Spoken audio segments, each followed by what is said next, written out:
Hi, my name is Jim Williams, and I'm here today to talk about minimizing switching regulator residue in linear regulator outputs.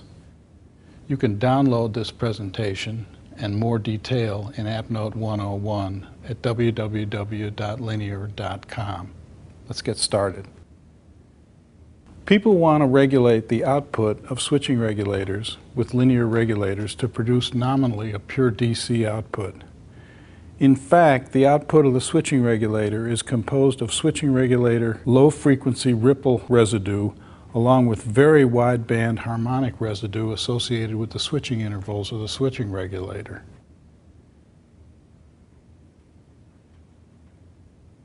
The linear regulator has restrictions on its ability to regulate high frequency and ripple content. You can see the ripple rejection starts out at low frequency at around 60 dB, and by the time you get out here to a megahertz, it's 25 or 30 dB.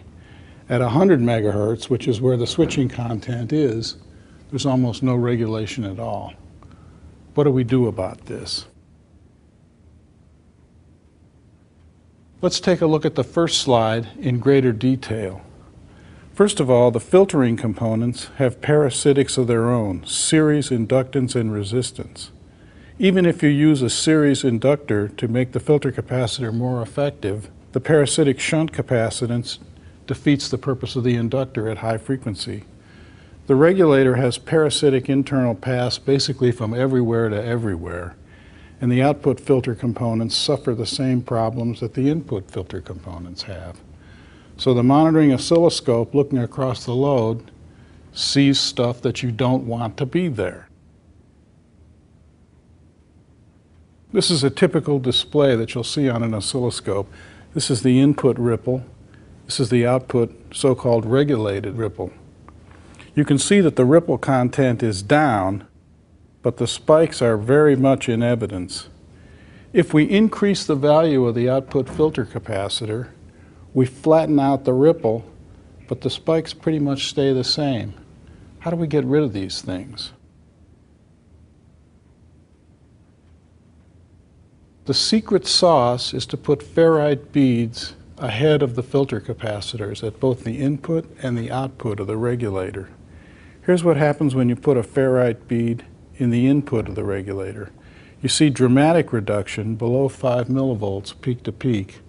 If we place another ferrite bead at the output of the regulator ahead of the filter capacitor, you get further reduction. Let's take a look at this in detail. So now we've got a faster sweep speed and a much more sensitive vertical. And you can see that we've got less than a millivolt of wideband content, a marked improvement because of the ferrite beads. When you take a measurement at this sensitivity, it's always wise to sanity check yourself by probing coaxially the ground plane at the point of measurement.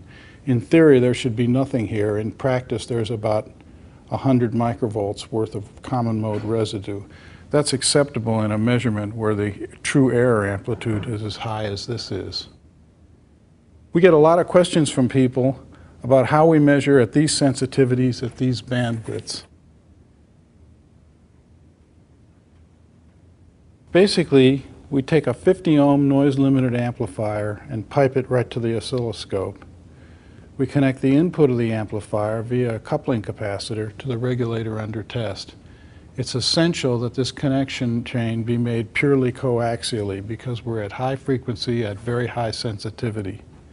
If you do everything right and button it up, you get the waveform we had in the last picture, which is repeated here. If there's as little as 1 or 2 inches of non-coaxial ground connection in this chain, the waveform degrades to this presentation, which is basically useless. You have to have a purely coaxial measurement path.